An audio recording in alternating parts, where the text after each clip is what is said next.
The following podcast contains language and themes that some people may find offensive. It also contains the most fabulous bits from over the past year. Yes, that's right, folks. It's a clip show episode. Enjoy!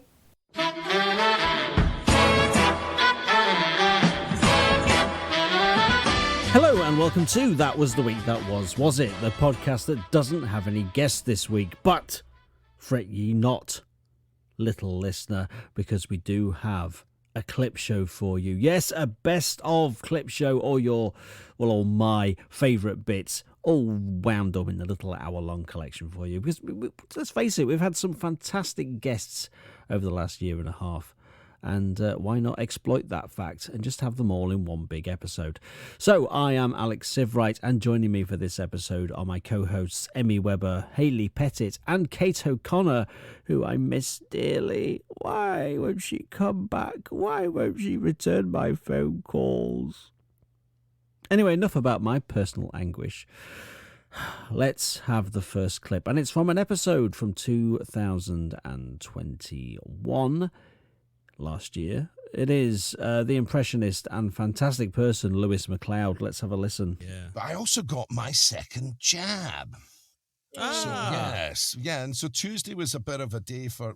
Was that the day that Scotland were playing? What was the day we got beaten? I didn't... Yeah, there was a day last week that got... Anyway, I went through, I think it was Tuesday. And I got my second jab. And so... sort of had a bit of a a bit of a slump on the Tuesday, just because it does hit you. I don't know. Have you had both your jabs yet? I've only had the first one. I've had both. You've had both. Yeah, we've had both. Yeah. And did you feel strange after it? How did you feel after? Well, on the first jab, I felt okay, and then that night I woke up at like 3:00 in the morning, shivering, and then I had a panic attack because I was shivering too much and couldn't regulate it, and then just didn't go to sleep till 5:30 the following day.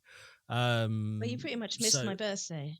Like his jab was just before my birthday, so he was out of action the whole of my birthday. I was having a birthday steak on my own in the kitchen, sitting by myself with my birthday steak. But in February, my first jab was just before his, so I did it to him first. So, cancelled each other out with. My second one. My second one is the end of July, so I'm looking forward to see how my body reacts to that one. Right. I've heard mixed things. I've heard it's not as bad. I mean, but were you suffering with that one, Lewis? Well, the second one was. I tried to be funny when I went up to we did it in a sports centre, and I walked in and said, "Hello, I'm here for my 23rd jab." Oh, we've got a smart arse. And but I actually didn't feel the thing going in, because as a lot of people do hate needles, I'm one of them, and I sort of rolled my thing up, and it was in and out. I mean, they were fantastic, but I had that with the first one, just boom, super quick. Yeah, mine lingered. I've seen too many newsreel footages of people just getting thwacked on the side of the arm. I think, oh no, is that what it's going to be like? But it wasn't like the BCG that I got, which I remember was agony. Yeah. I mean, it's done and dusted. It's just the travel implications of it now, because we're planning to go away, and obviously Boris is waiting and giving us the hope that on the 19th of July, this will be the day. But 2022. 2022. Exactly. Oh yes, I got the dates wrong. Oh, balls. Because there is only, it's like cry wolf, isn't it? There's only so many times he's going to be I know. able to get the support of everybody out. All right then, and it's just going to be had enough. You can feel that already. People are just beginning to go, nah. Yeah. Who knows? But it's it's a good thing to have. And but when I went in and got mine, it was almost like I was privy to the news headlines that were going to be 2 weeks later, which was that you'll be getting another one of these in the autumn. Oh right, okay, that's the first I'd ever heard of that. What? And yesterday's news headlines on BBC Radio 4 was that this was now being in consultation, that we're going to now have to get one of these every autumn. Oh, well, I do that with the flu jab. So. Yeah, I've never had the flu jab. Yeah, I hear it works, but you do feel pretty lousy. after you've had it? I don't remember. I don't remember anything. It causes amnesia as well. I have like the worst memory, but it's good because it means that we could watch the same film a multiple amount of times, and I won't remember what's happening. It's a fresh experience each time. It just goes into your subconscious, and when you go to bed, you're writing screenplays and things and making edits to the film. No, it's true. I'm a lucid dreamer, so my dreams are amazing. Yeah. Oh, I'm fascinated with this, you see, because I've only had it, I think, once, and it was absolutely brilliant. I had absolute control of the vista that I was in, and I think from memory, it was like the Sound of Music, this gorgeous alpine vista, and ahead of me in the distance was a rack-mounted set of synthesizers, like a proper Jean-Michel Jarre. Nice. And I remember going over, and there was this guy who I think was a sort of composite of Jean-Michel Jarre. And I remember in the dream sort of playing a little riff on the keyboard, and he just turned to me and goes, "Well, everybody's doing that." I went, "Oh, thanks."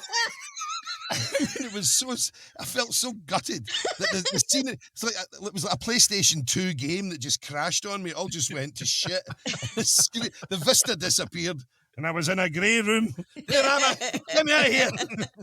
It was like a lucid dream reality check. But I remember I've met people that are into all that and astral projection and all that kind of stuff, and it's fascinating that. So can you bring on, Emmy, lucid dreaming sort of wantonly? Then can you do that? I was reading about it a couple of weeks ago, and apparently for most people who lucid dream, like they might get it a couple of times in their life, or some people get it more regularly. I could do it nightly, every night. Like you could wake me up at any point. I could tell you what I was dreaming about. I could change things that I don't like. So one of my tests to double check that I'm dreaming is if I could fly. So I'll just jump, like, yep, I'm asleep, and I'll just change the dream if I don't like it. That's incredible. Mental. I've had flying dreams. They're great, aren't they? Can just at will just sort of take off. They're beautiful. But you see, I don't get that. I just have the ones where you fall over and trip over the curb. And then wake yourself up. Yeah, I have those ones. I don't even get off the ground. You're just like in an old car trying to do 200 miles an hour and you can't. It's like running in a dream is really difficult, I think, as well. That's why I fly, because I couldn't run. So I thought, right, I'll fly then. And I just focused on how it might look to have all the things moving. When did you know that you could first do that then? Probably when I was a teenager. Right. And just more and more. I put it down to being an artist. I don't know, like, because I'm a very creative visual person. So I just assume I still have visions when I'm asleep. But I don't get very good quality of sleep though.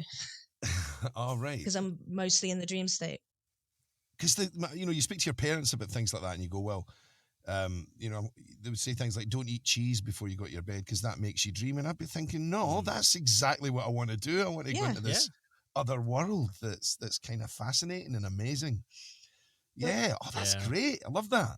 Well, I went to a sleep clinic because I don't get good quality of sleep, and they was doing tests and things, and they were saying they would end up putting me on medication, and that will make me have the deep stasis of sleep and less dreams. And I thought, no, I want the dreams. So I stopped going to the sleep clinic because I really enjoy my dreams. I'm the master of napping. Oh yeah, I can vouch for that. Yeah. Pretty much every day I'll have a nap and have another exciting little dream. That's cracking. A little escape. I've got friends of mine, I've done it myself. You keep a notepad by the side of the bed, so if you get a funny idea, you get that thing. I remember it was a director said to me once, you get, I think, that mind chatter before you fall asleep. And he said it's like that moment where your imagination sort of starts to disassemble the day. And he says it's at that point you keep the pen and paper by the side of the bed. So if you get a funny idea, it sort of comes to you. I mean, I've had, certainly musically, I've had compositions that I've not heard before that I've thought, if I only had a way of putting that down, I suppose I could record it into a thing, but it's amazing how imaginative it can become. I remember John Holmes talking about that very same topic about having a thought and writing it down. So he's got a notepad by the side of his bed. And he was saying, and I had this great idea, so I wrote it down and then went back to sleep. And when I looked the next morning, all it said was milky arm. What was that, an anagram or something? He has no idea what that was about. So, I love that.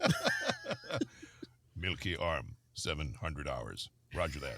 Thanks a lot, guys. I'll be there. Oh, yeah, of course he will. That was the brilliant Lewis Macleod there. I was just really enjoyed chatting to him. He's one of my favourite people, and he's wonderful. Next up, we were very, very blessed to have one of my comedy heroes come on. And I don't know how the hell we got him, but we got him. So here is Charlie Higson from The Fast Show and countless other things. Reeves and Mortimer, author. He's just a brilliant man. And here he is talking about the time when he got to play James Bond. So interesting fact about you, I was reading. You've played James Bond, haven't you? I have. In a bit of... it was very meta. Very meta, yes. I mean, obviously, for those who know me well, or even don't know me at all, but occasionally look at Wikipedia, or go into bookshops, or I have children. Yes, I wrote a series of young James Bond books. Mm-hmm. I was commissioned by the Ian Fleming estate, so it was very exciting to actually sit down and be able to type the words, the name's Bond, James Bond. It's the second best thing to actually being James Bond. And then... I was approached sometime after by the company that made the Miss Marple TV series. And they said, we're doing this new Miss Marple. And the way we do it now, we try and set it in some specific historical period and try, if we can, to work in an actual historical figure from the time for a bit of fun. And they said, this book is set in the Caribbean in the 1950s. And it would be quite fun for Miss Marple to meet Ian Fleming. So we thought of you, and we thought, would you like to write this episode, a Caribbean mystery? So I thought, well, that would be very exciting. And I did. It's the only time that Miss Marple ever leaves England. And as a result, they hadn't got round to filming it because it was more expensive. And in fact, it took, I think, 2 or even 3 series before they plucked up the budget to film my one. Wow. And of course, then didn't film it in the Caribbean. It was filmed in South Africa. Oh, well, still quite plush. But yes, so that's a long preamble to me. So I wrote this episode because Ian Fleming had a house out there, Goldeneye, which he bought off the mother of the woman who set up Island Records, Chris, what's his name? I used to have these facts at my fingertips. Anyway, it doesn't matter about that. He had a house out there called Goldeneye, and he was interested in wildlife and bird watching.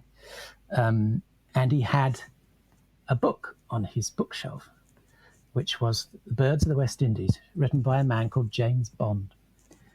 And when he was looking for a name for his secret agent, he looked at the book and thought, that's perfect. He wanted something boring and bland and straightforward. He didn't want to write a sort of Lord Peter Wimsey type of a book.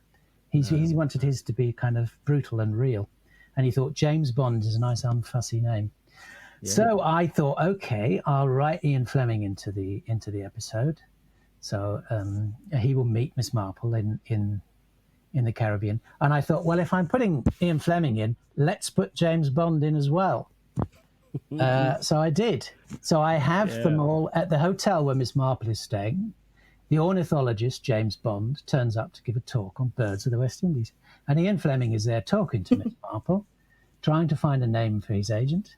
And the man introduces himself as, hello, I'm Bond, James Bond, this kind of nerdy American ornithologist. And I wrote this having a bit of a laugh. And the great thing about writing something like that for someone else, because normally the stuff I write is I produce myself or with, with Paul, if it's a comedy thing, Paul House.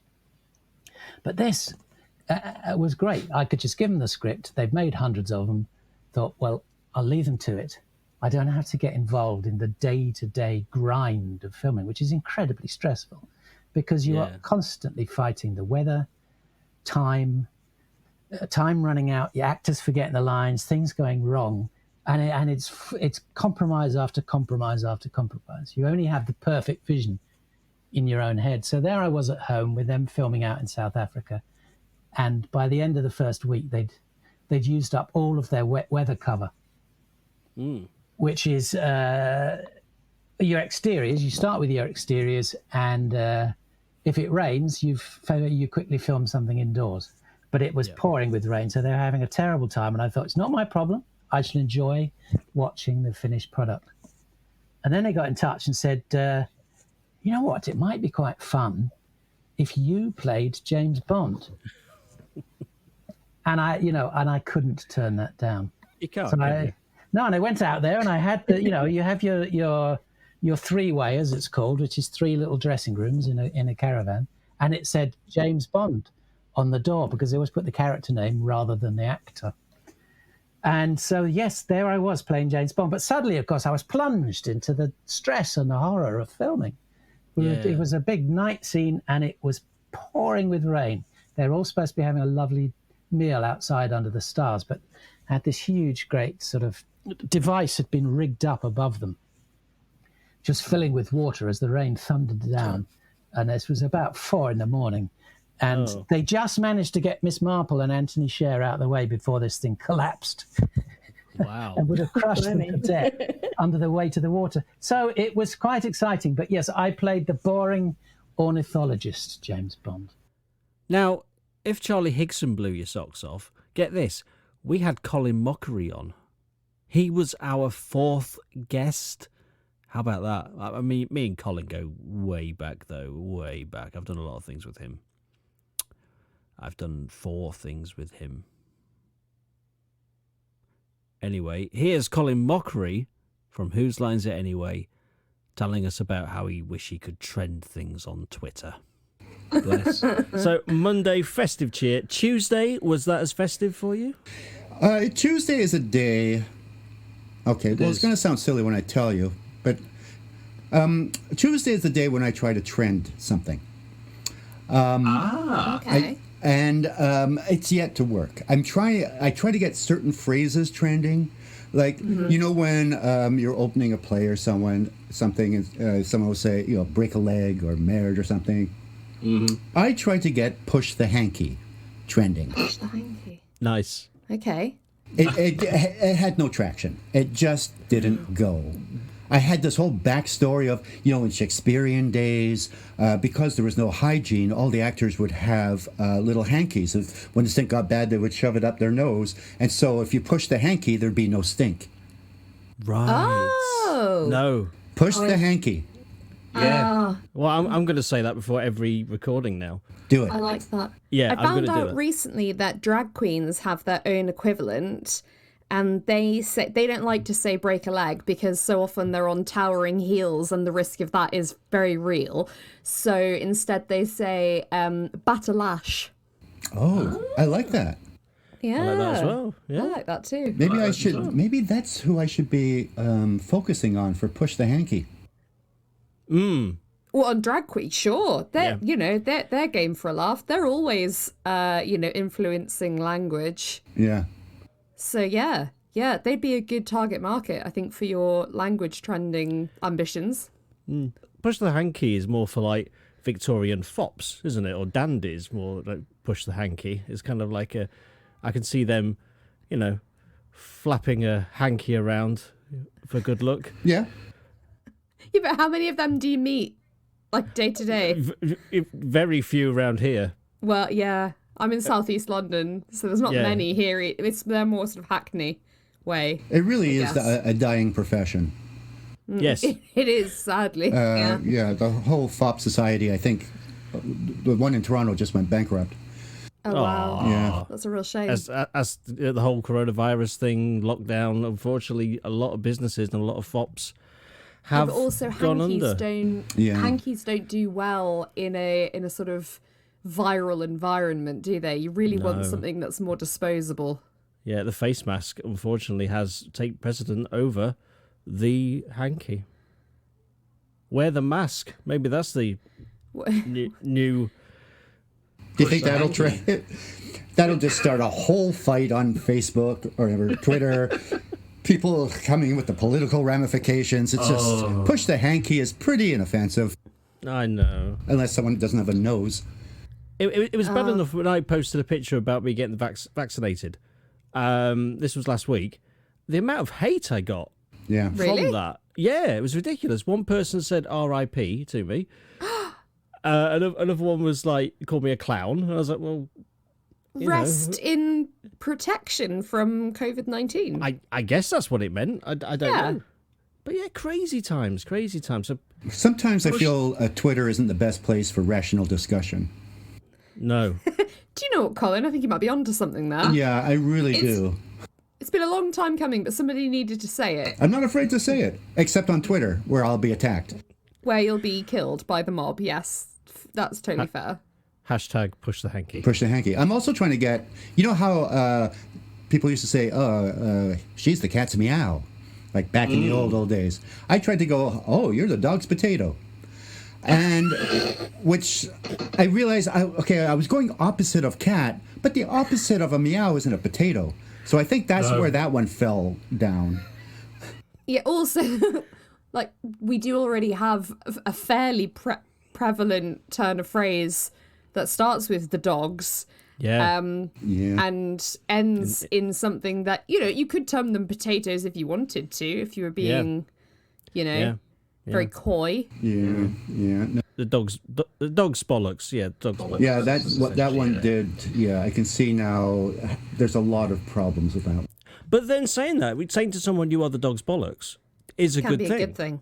That's a good term. So you are ahead of the You are curve. the there. dog's Maybe for bollocks. children, the dog's potato. Yeah. Oh, you're the yeah, I dog's like potatoes. that. That's good. Yeah. Yeah. But then you've got to have the awkward conversation with your young children. We're like, Mummy, what is a dog's potato? And I'm like, why are you speaking like a Cockney? And then you have to explain, well, there's this man, he's called Colin Mochrie. There was a whole thing, and... There was a whole thing for a week. Maybe even less than a week, and maybe one day. Here, take this hanky and go and play. I don't know. We'll work it out, though. Yeah, we'll figure that one out. Yeah. Well, that was Tuesday, and I actually did it trend? I don't know if you covered that. It did. It did not. It died on the vine. Well, I'll try posting it as well. All right. And see where that goes. I appreciate it. I really appreciate it, Alex. When we post about this podcast. Yeah, I will say hashtag push the hanky, hashtag podcast. All right. It never caught on. It never trended. It never did anything. But how nice is it to hear Kate O'Connor again, who was with me from day one. And I was joking earlier, but I do miss her a lot. But, she had a baby. What can you do? Babies take up a lot of time, apparently. And,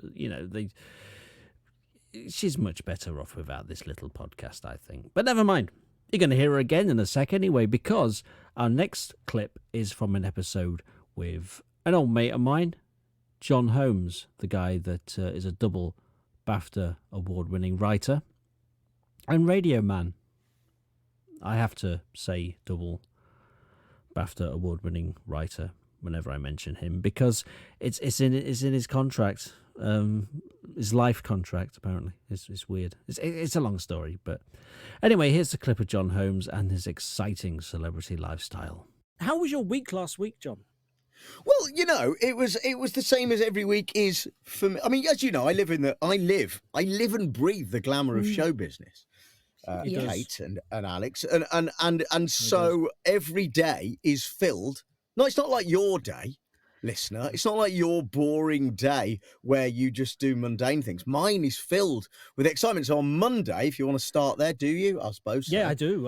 Yes, I do. It's the traditional starting point. Yeah. Monday, so what happened was, and this is what A-listers like me get to deal with, is that in the garden, because of the success I have a rotary clothesline. Wow. Oh, Mr. La-di-da. Oh, I know, and I don't mean to, I know that's a bit show off, but it is. I'm gonna be honest about it. I don't think I need to disguise the fact that I have a rotary clothesline that was about 40 quid from Argos, if I'm honest. And for those people listening who think is a little bit outlandish, I did save up for it, right?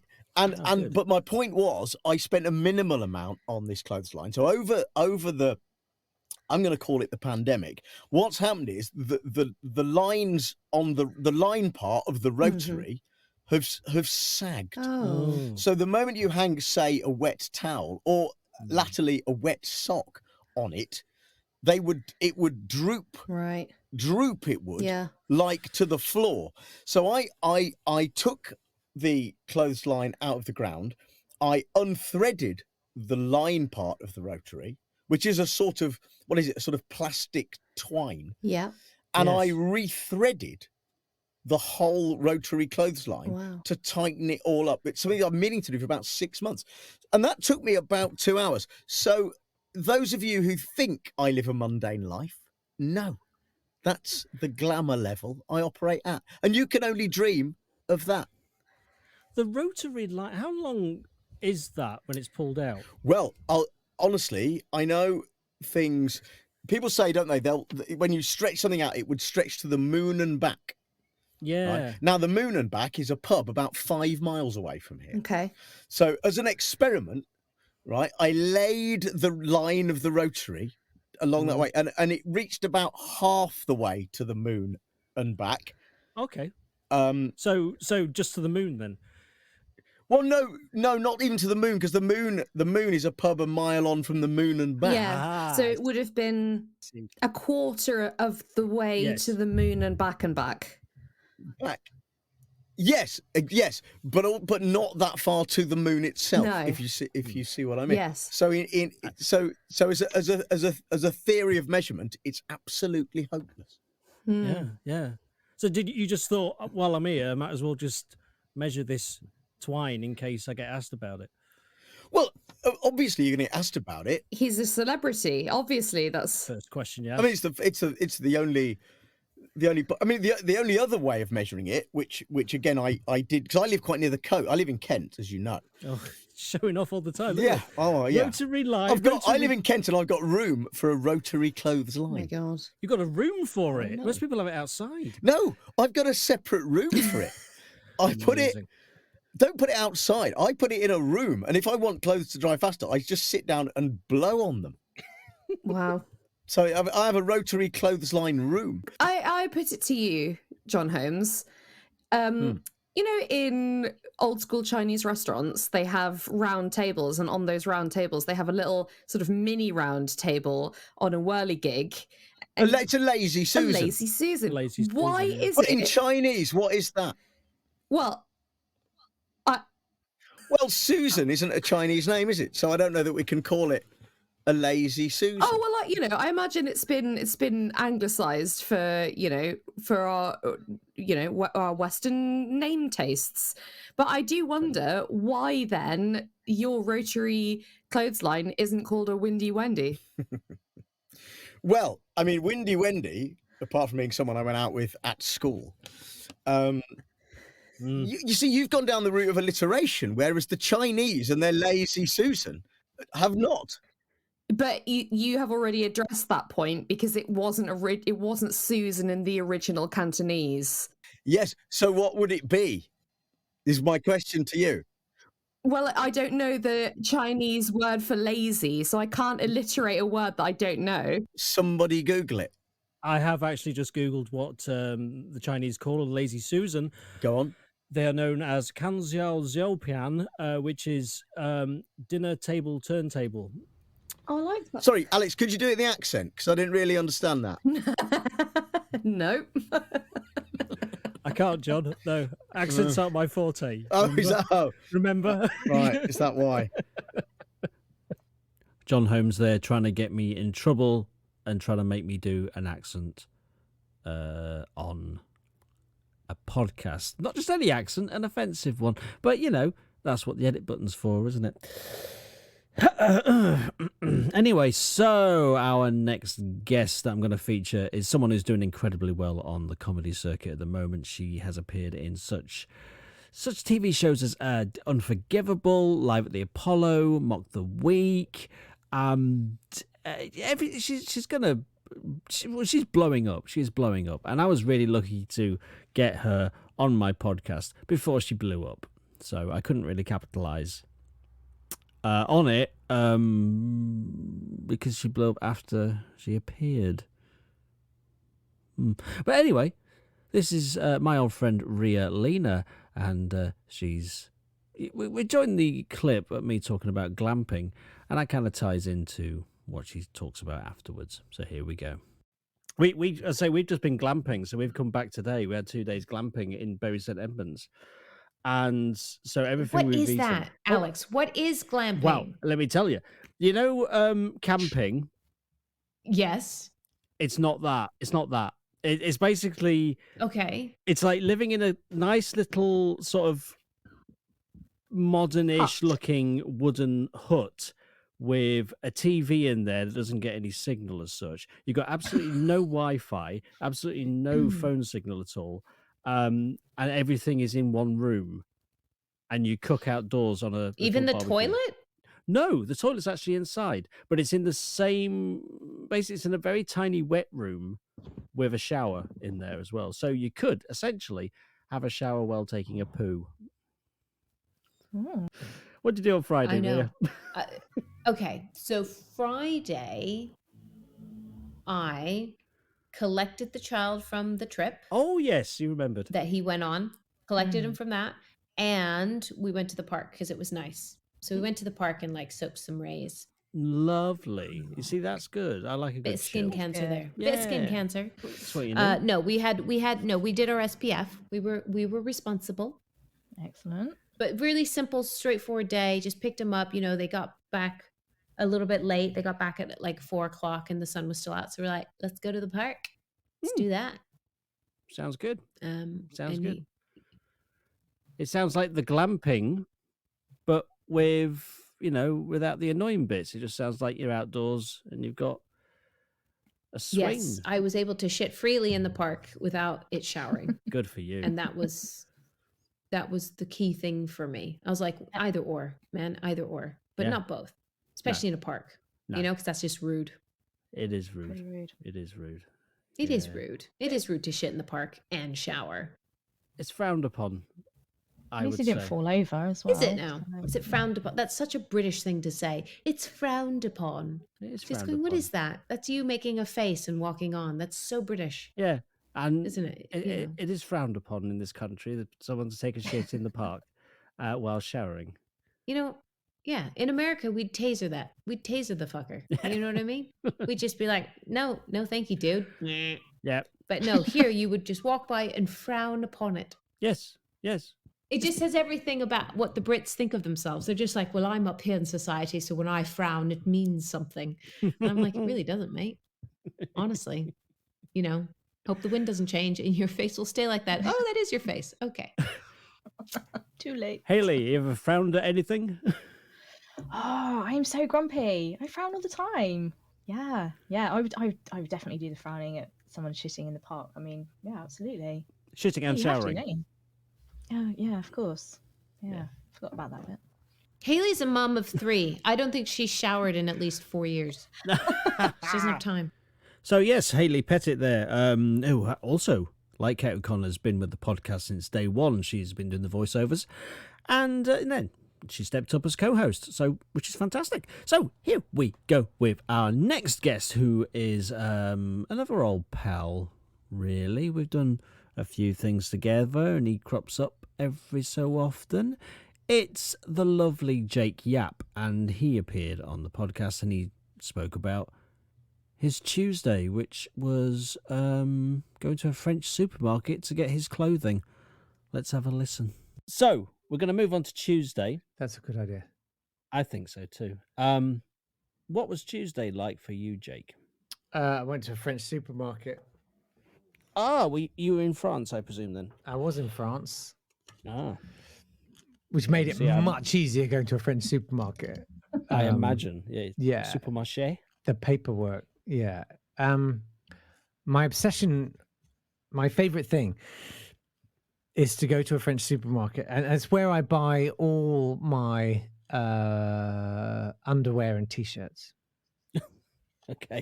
Because they've all got English writing on that's just a little bit off. Just a little bit, not quite right. Example? And in honor of this podcast, I'm right now, this is the first time I've worn it, and you can tell because look, I kept the sticker on it. Oh, lovely, yes. We're doing T-shirts, right? Not pants. Yeah. Well, I'll show you that in a second. So this is a French supermarket T-shirt which says everyone should be free, and honesty. What is it? Honesty finds its own way. Oh well, like okay, that is a statement. What? That is a statement, isn't it? And then look, I've got French supermarket underwear. I am going to show you. Go on. Just the band. Just the band. It's got an OnlyFans. It's fine. It says iconic remix. Because if there's one thing you want to remix, it's your genitalia. Oh my god! If one thing needs a bit of jazzing up. Wow. Yeah. Wow. Oh, I need those. It's only Tuesday, for God's sake. I mean, just wait till you hear about Friday. Yeah. Iconic remix. Iconic remix. We took your genitals and we remixed them. That's wonderful. It's kind of like, you know, when you go to like a dodgy market and you get like the Calvini classics. There you go. It's exactly that. That is great. Yeah. I've got my favorite T-shirt, which can no longer be worn anywhere ever. Although I think you could wear it, but only if it was in a circumstance where you could explain why you were wearing it. Right. You know, particularly, you know, post 2017, right? So it's literally, I should have brought it down. It's just literally like a square. It's gray with a square of like camo pattern. And on the inside of the square with the camo pattern, it just has the legend, Risky Man. Right. Risky Man. And so I guess what they're trying to convey with that is like edgy, you know, this guy's gritty and, you know, whatever. He's on the edge. But of course, it doesn't sound like that. But, you know, my point being, all men are risky. It's true. And until all men understand their inherent risk and manage that, we're not going to evolve as a society. No, it's true. But you can't walk down the street explaining that to everyone you meet. So it's a people very just going to avoid you, specific. aren't they? Well, I mean, that happens anyway. Yeah. I remember when I went to a Walmart in America, and you know, they like in Primark here, you've got the T-shirts that have got random like designs from, like, I don't know, Superman or Batman or some obscure stuff. Completely obscure in Walmart, they had a Platoon T-shirt. Lovely. With a picture of Charlie Sheen's face, and it just said Platoon across the top. Perfect. Do they have it in kiddie sizes? No. I really... But that, I just stared at it for ages thinking, wow, who would get that? That would make a great baby grow, man. The first casualty of war, you know. Yeah. I mean, all of this stuff, I just love it. I feel like it's designed by computer. Like it's just some AI algorithm that's like looks at words that are trending. And I think you probably know. My favorite ones are always the sort of tropical, cool. I've always been obsessed with like a Ukrainian or Eastern European obsession with Malibu. If that makes sense, you know? So like this idea that if you live in the Eastern Bloc, your idea of paradise, Malibu, I love Malibu. And I did buy a T-shirt in a French supermarket that just says Malibu feelings. And it just felt right, man. It felt so right. It make you feel sunny. He really, like I wanted to wear a pure white suit, white shoes, maybe roll the sleeves of formal jacket to the elbows. Maybe a leather jacket. I don't know. I would like to have flying V guitar. You know, live the dream. The shades that are wrapped around. Because we can be free in our dreams. Yes. Of Malibu feelings. Malibu in our dreams. Always. Yes. Oh. Beautiful. I am not risky man. I'm not risky man. I am risky man. There was my favorite, honestly, my favorite T-shirt. There's another French supermarket one said on it, and it was sort of had that kind of jerky like font that looked like crazy eyes darting about, and it said, "Drive to the limit." I was like, as you should.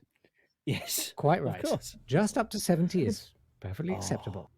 So yeah, Jake Yapp I didn't basically play the whole vegan bit he did, because it's very funny. If you listen to that episode, he does this whole Wednesday and Thursday, which is just killing animals, which is horrible, obviously, but very funny in an entertaining kind of way. So the next guest on for this clip show, which I hope you're sticking with and is not boring you. I mean, it's a tricky thing to do, but I thought it's Easter. Let's do an Easter special where it's clips. Why not? Yeah, lucky sods. This is alasdair-beckett-king. Wednesday. What? Big clean. Oh, really? Big full clean. So like Yep. the toes. Starting with me, my body, top to bottom. Yep. And the house as well. Now, when you because it's one of the, I find, I don't know if you have this. If you're washing yourself and then the bathroom's a bit dirty, you're like, that doesn't seem right. Yeah. Because how can I become clean while the bathroom? But then equally, if you're cleaning if you're clean and you're cleaning the bathroom, like, I'm now I'm getting dirty. Yeah. And so it's like, so what I find is you need to do them simultaneously. So I will be cleaning completely naked. I'm sorry to describe. No, sorry don't to be apologise for describing that this. at all. I mean, Please close your ears so you can't hear what I'm saying. No, I'm opening them. So basically, the full naked clean. Yeah. And I see myself not just as a thing to be cleaned, but also a tool that cleans. A vessel, a cleaning vessel. Yeah, I am the sponge. It's I don't want to say spiritual, but at some point, where does the cleaning product end and where do I begin? Now you say you are the sponge. I am, yeah, a sponge, yes. Okay. Or cloth. Yeah, you strike me more as a cloth. Well, the thing about the sponge is you've got the abrasive side, and we all have our abrasive side, and so that's why I feel like I have a certain connection to sponges. I can see why it took you all day. Yeah, it took flipping ages. I bet. We've got the east wing, the west wing. Yep. The north wing. They don't. A lot of buildings don't have a third wing, but we have three. And then of course the chicken wing where we filmed that game show. Yeah. Count your chickens. In the series 1. Yes, which you weren't party to, Emmy, but you'll hear that later. No, that was an excellent callback, bearing in mind that you did not hear it. They really set that up very nicely. It's nice though. But and yeah. I mean, I find that it gets to a point where you can only clean so much, and you begin to get dirty again through, over exertion. You're sweating. Yeah, absolutely. And it's okay. I'm just going to say it. Entropy. Good. Entropy. I'm glad you said it. It's the elephant in the room. He is. It's entropy, and it's the second law of thermodynamics, I think. Is it? I think it might be first law, second law. I think it's second. It's one of the top 2 laws. Yeah. Of thermodynamics, that entropy increases. So whenever you're cleaning, you're fighting a losing battle. Yeah. You've got the second law of thermodynamics on your case. Yeah. It's good luck. It's like that good thing luck where cleaning. It's like the thing where you drink yourself sober. I think it's like you will clean yourself dirty. Yep, absolutely. Which is a phrase I didn't think I'd ever say it. Clean yourself dirty. Yeah, that was the title of that track that you wrote for the middle section of the podcast. That's right. Yes. Yeah, the rap one. But then you could go outside and hose down. Yeah, but Hose Down was the other track from the rap album as well. Yeah, I'm really, really proud of that Hose Down line. It's probably the high point of my whole podcasting career. I really think it is. So I'm just trying to get comfortable on my chair. It's not going to happen. Okay, so the next guest is the omnipresent, if you watch TV or radio, listen to radio, you don't watch the radio, it's whatever. It's Lucy Porter, and she's talking about yoga. Thursday, Lucy, come on. What was that like? So hit me with that good stuff. Thursday, I'm genuinely actually looking at my calendar to see what I did. Oh, yoga! So much yoga on a Thursday. Yoga is it's yoga with Natalie on a Thursday. Okay. Which you know what Natalie's like. She pushes you, but you welcome it. Yeah, but the thing is, she pushes you while you're doing it, which is the problem. You fall over all the time. Exactly. Well, it does certainly test your reflexes. It's kind of yoga as a martial art where you have to be prepared at any point for the yoga instructor to come over and chop your windpipe. I thought that's the thing where they just push you over when you do a downward dog. It's like just point and laugh at you. This is for your own good. Well, there's a bit, tree pose where you stand on one leg. Yes. And that you get people falling over in that, which is, it is hilarious. It is funny. I've fallen over in tree pose. Yeah. Now, do people fart? Because I've never actually been to a yoga. I was gonna ask that. It's just Oh. I didn't know if that was some sort of fake thing that happened, but yeah, they do they? Oh, yeah, no, I mean, some really quite extraordinary. I mean, I would say probably proper audible cartoon style. I've only encountered about 4 or 5 of those, but little squeaky, little bum squeaks, they happen quite a lot. And sometimes you're not sure whether it's vaginal. I mean, I'll just throw that out there. Could be. No, that was another question I was going to ask, but I held back, but you answered it anyway. I've never actually done yoga myself, and I can't imagine I'd be particularly great at it because any sort of suppleness I've had or any sort of stretchiness is gone, I think. Yeah. But you're not getting any disagreement from me and Hayley there. No, I know. It's probably true. That's it. I mean, my right leg can cross over my left, but my left leg struggles with my right one. Yeah. Oh, you're totally lopsided. Everybody is, and it is hilarious where you just realise that I have the strength of a kitten in my right side and of Thor in my left side. And if I try, well, this is why you fall over, you see, because if your yoga teacher isn't pushing you, it's because you've got, you overestimate the capacity of one of your legs and underestimate the capacity of the other, and then you kind of crumple to the floor farting. Yeah, I mean, sounds great. It won't be the first time. That's the brilliant Lucy Porter. Her episode is very, very funny. I do recommend a listen because she was brilliant and well up for a laugh. Okay, next we have actor and comedian Alison Ward, who is, you might have seen her in Mandy, the Emily Atack show. She was in Big Field.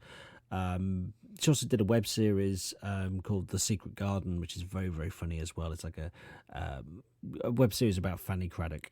It's brilliant. Give it a watch. It's fantastic. Anyway, she came on the show and she went to the zoo. So she's going to tell us all about it. The weekend, you've watched the football. Yes. Your child is now healthy. Your teeth are sparkling. What has happened in the? What's happened then? Well, so this is the truth, and I'm not just saying this because I've got a musical book that has animals in it. But I did go to the zoo. I went to the zoo. Yeah. What a great weekend thing to do. You knew exactly what those animals were thanks to that book, didn't you? I did. Actually, we could do a thing where I'll tell you what animals I saw, but one of them is a lie. Should we do that? Oh, yeah. Two truths and a lie. Two truths and a lie. Two truths and a lie. Shush. Right, the thing might start saying, oh, right, I'm on. No, it's not the pony. Right, I didn't see a pony. Right, I'll start from now. Okay. This penguin is black and white. Oh, hang on. Penguin. Let me do that again. I had it on the wrong setting. Penguin. Nice. Penguin. Definitely penguin. Lion. Oh, that's a good lion. Probably saw a lion.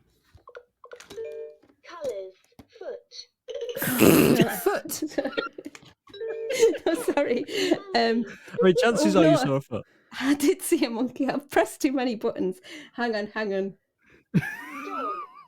Dog. Which one is it? You can't have seen a dog. Oh, no, I did see a dog, but it wasn't in the zoo. There was no dog enclosure. Oh, no, there were. There were those African hunting dogs. Hang on. Oh, yes. Oh, sorry. Let me try that again. Guinea pig. Guinea pig. Does that mean you didn't go to the petting zoo bit?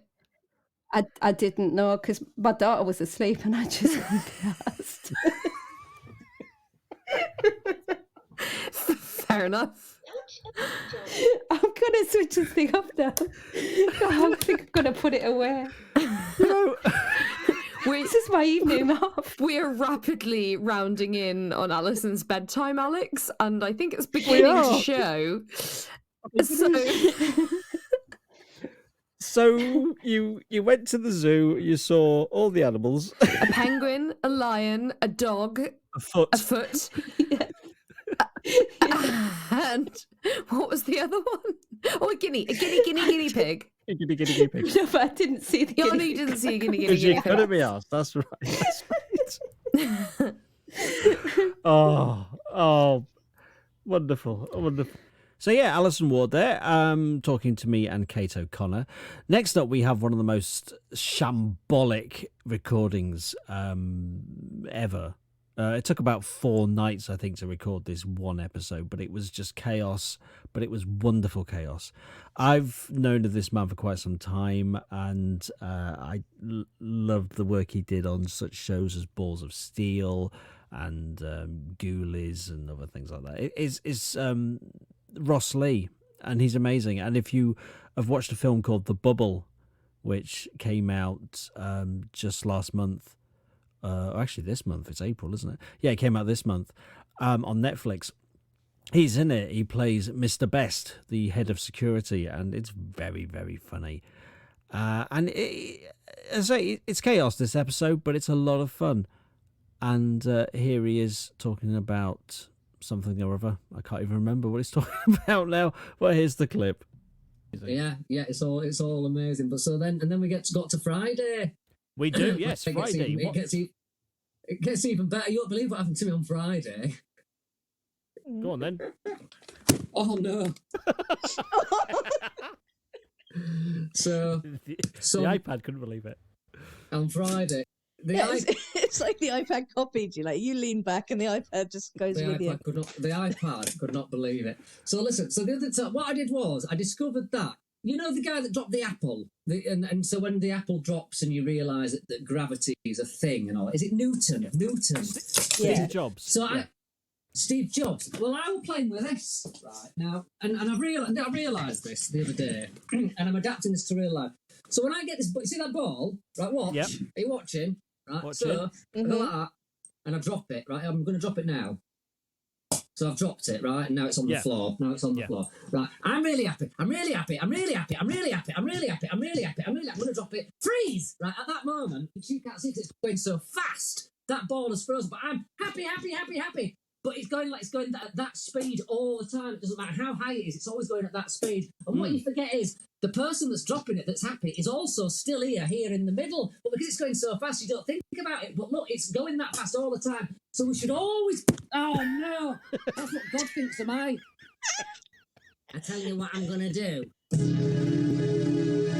going to leave all that up to Brian Cox. He could get a full hour and a half out of what you just said, doing that whole thing.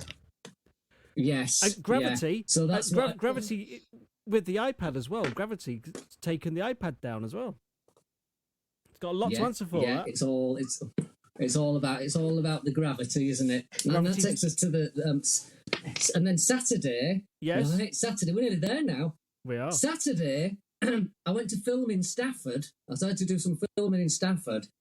And I said I was going to be very, very professional for this one because I never used to be professional. That was part of my charm, was my unprofessionalism. I had to learn how to be unprofessional. It took many years, but when I got there, I was the best in the business. And when I went to do this film in Stafford, I said, "You got nothing to worry about because I'm a professional now." And they wanted me in there at 8 o'clock in the morning. And put it this way, it was 4 a.m. and I was stopping at somebody's house, some lovely people's houses that put me up there for the night. Who were, they had something. They were connected to this film, and they could hear me outside at 4 a.m. laughing in the back garden with 180 seagulls. And and I was stood in the back garden, and all I could hear was circling me like that. Wow. Hundreds of them. I've never seen anything like it. And I used to say that my grandma was when my grandma comes back, she will be a seagull. And that night, I went outside. One seagull saw me, laughed, flew off. I'm like, there's going to be more. I just knew it. And I'm going, yes, I love you. Ah! And they were in their bedroom going, he's got to be up in 3 hours. What's he doing? He's out there laughing with the seagulls. So they were a bit funny. Wow. They were a bit strange for about half an hour with me to begin with when I got there. But so are you saying that that's like 180 grandmas then? I'm thinking my grandma got her friends to come and go, look, let's just... Oh, it was like a bus trip. There were a lot of them, yeah. And the weird thing is, Stafford is nowhere near the sea. Nowhere near the sea. It's not, is it? So it's spooky. Yeah, it was talking about seagulls. Yeah, I mean, it was a chaotic episode, like I say, but it was a lot of fun. Now we come to the last guest I'm going to feature, and I mean, it's another one of those times where we get a guest and who agrees to come on the show, and I'm like, oh, I don't understand how this has happened. I really don't get how this has happened. And this one was quite an interesting, it was Twitter essentially. This man said, "I'm looking to promote my album. I'll do anything," and we just flippantly sort of said, well, why don't you do our podcast then? Ha ha ha ha. He said, I'll have a listen. And then 2 days later, I find in my junk email email from his PR company saying, yes, he would like to do the episode. I was like, oh, well, fuck. Okay, do it then. So we got him on. And it turned out to be one of the best episodes we've done. It was so much fun. He's such a good sport. And it's the one and only Curtis Stigers. Yes, him. And here he is at the shining moment of his podcast where he's discussing his little dog's grooming habits. It's got to be done. Yeah, I'm not going to mention what I normally mention, Hayley, at this point when we talk about dogs. Because with the pug, obviously, you have to do the anal glands. I've mentioned it. I'm sorry, Hayley. I'm sorry. I said it every time. You express your pug's anal glands personally? We've tried. It's very difficult. Pay someone to do it, Alex. Oh yeah, Pay someone to do it for you. Absolutely, no, that's not something. I mean, I have to admit. I mean, we're not getting to Friday, but we're never getting to the end of the week. But at least we're having fun. We'll do a speed run in a minute. But I've never done that. I know, we just have the either the vet when they go to the vet or they all need grooming. They all have hair that grows a lot, so they need grooming. But occasionally we will have some issues. And I'm gonna make your anal gland thing seem small. Well, first of all, there's sometimes when they're just basically the hair, they don't get a haircut for too long, and all that hair kind of gets all sort of bunched up together, and then that causes a bit of impaction. And so having to go back there with a pair of scissors and try not to cut their little bunghole while you're cutting the hair and whatever poop has ended up back there, that is not fun. And I have done that. But even worse than that is that my little Yorkie poo, he's about 5 pounds, and he looks like a little white poodle angel. He just has the sweetest face. Anyone who meets him, they love him. He jumps up into their arms and he's adorable. This dog is a nefarious humper.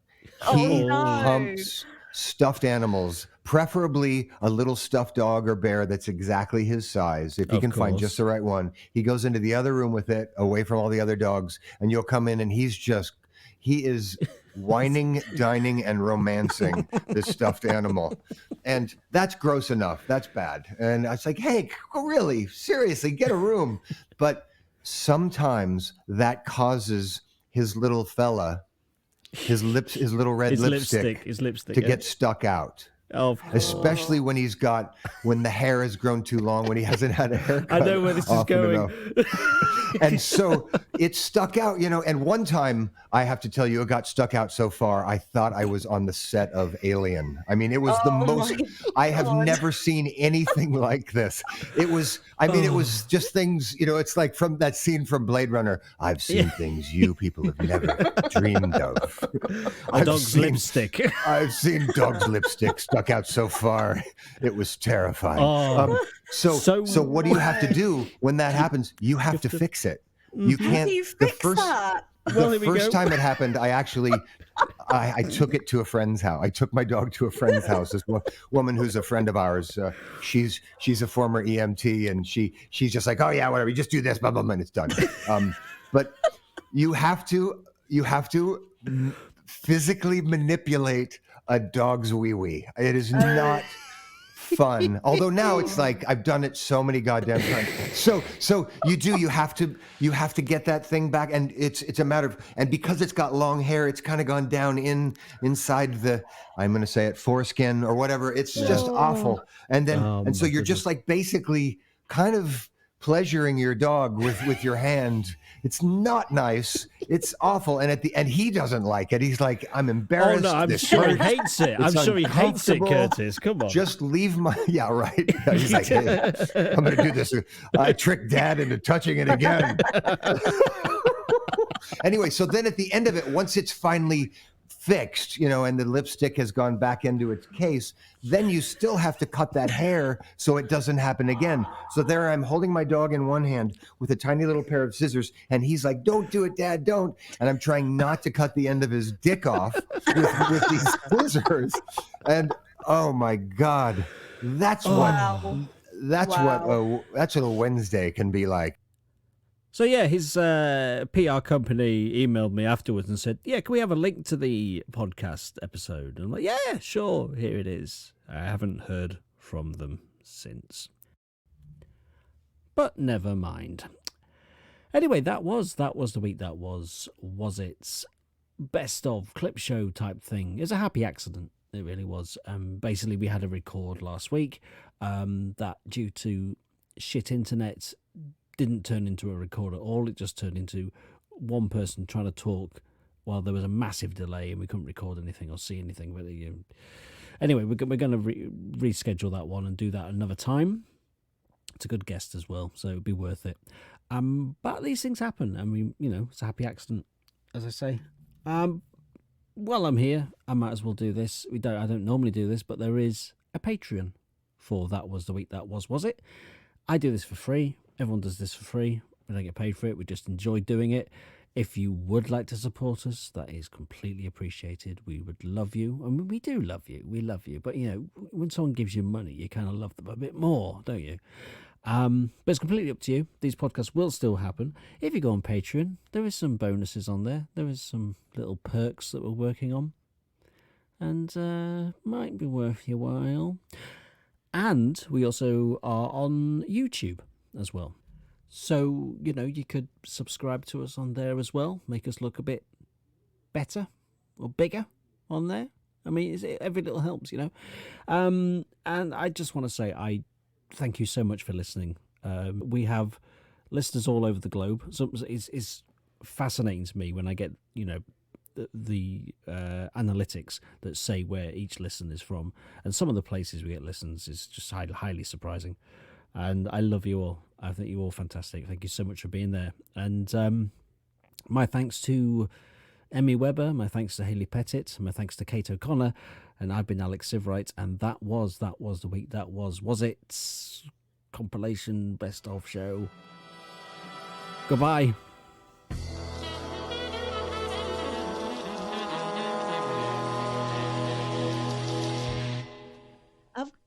I'm starting to get a theory though, like with the ghost poking you in your ear. Yes. And like, have you seen Amityville Horror? Oh yeah. Like, and they have loads of flies. Yeah. So maybe you've got. Hang on 1 second. There's a man at my door. You can just bear with me 1 second. Hi there. Hi. I wait for delivery. Delivery. What is it? What's the delivery? What is it of? Oh, I thought you know. 8A West. Oh, I can't give out my address. No, okay, 8. What name is it for? There's no name here. There's no name? Yeah. You got a delivery for somebody with no name? Yeah. Oh, you got him? Well, how do you know it's not me? But you don't know, because I've got a name. I haven't got a name. Our parents named us. They went, let's call this lump of flesh Ross.